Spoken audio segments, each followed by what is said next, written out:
Hey there, it's CJ Willie, and I'm cracking a pack today. I'm back with pack number 18 of my 1987 Donruss Wax Pack Mustard Rookie Card Chase. I've included the link to the video when I cracked the first pack.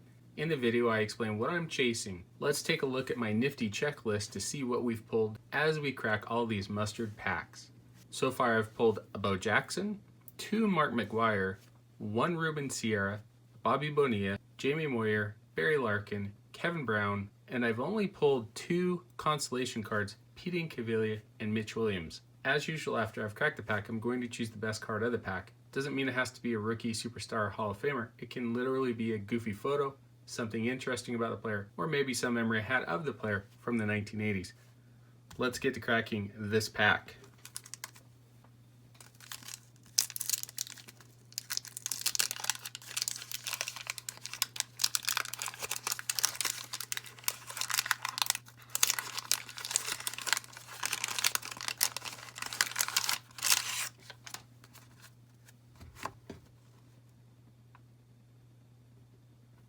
Alright, the Roberto Clemente puzzle piece. I still need a couple more and then I can complete the puzzle.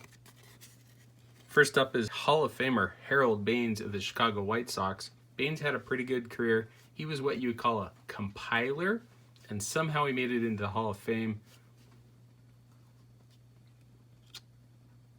Rick Dempsey, catcher with the Baltimore Orioles. Dempsey was quite a character. Check out some YouTube videos. He has a lot of rain delay comedy. He was part of the 1983 Baltimore Orioles World Series championship team.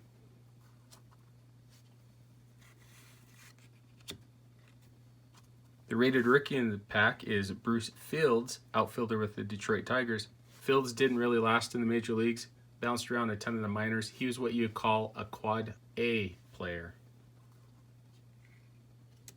Toby Harris, second baseman with the Rangers. Harris spent the vast majority of his career as a shortstop. He was actually a pretty good player. Harris maybe was a very undervalued player. Alright, a Diamond King subset, Kirby Puckett. The Diamond King subset is one of my favorite subsets in any set release. Nolan Ryan, another Hall of Famer. He was one of my favorite non-Cardinal players, and for a while I collected some of his cards. Gino Petralli, catcher with the Rangers, mainly a backup catcher. He bounced around with a few teams during his career.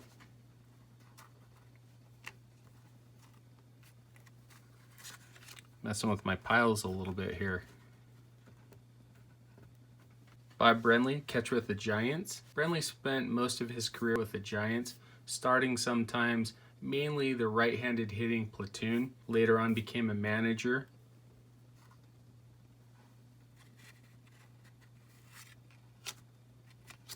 Ron Kittle, DH with the New York Yankees.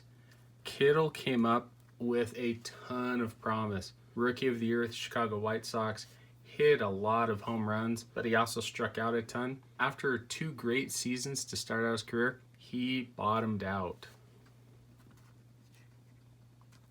Joe Niekro, one of the 2 knuckleball brothers in the major leagues. I still remember the 1987 season when he was tossed out of the game for having sandpaper in his back pocket. Steve Garvey, first baseman with the Padres. Garvey was a perennial all-star with the Dodgers and then later on with the Padres. Set the National League record with consecutive games played. I think he should be in the Hall of Fame. His statistics are very deserving.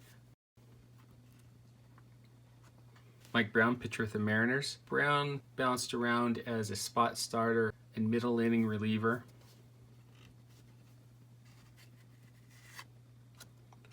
Rupert Jones, outfielder with the California Angels. Jones was a lefty platoon outfielder. Didn't play much against left-handed pitchers. Did pretty well against the righties.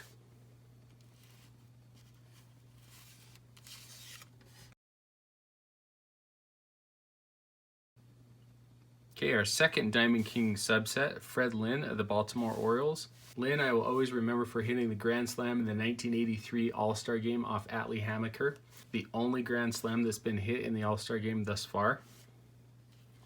And the final card in the pack is a really dinged up checklist, number 400. My favorite card, or best card out of the pack, is going to be Nolan Ryan. Kirby Puckett Diamond King is a close second, but Nolan Ryan was one of my favorite pitchers in the 80s. Even though he didn't play for my Cardinals, it was still a blast to watch Nolan Ryan. 7 no-hitters, and I still remember watching no-hitters 5, 6, and 7. Anyway, hope you enjoyed the video. If you did like it, please subscribe and share. Also share with me in the comments what your favorite card or what you thought was the best card in the pack. Until next time, when I'm back to crack another yellow pack of 1987 Donruss goodness and my mustard rookie card chase.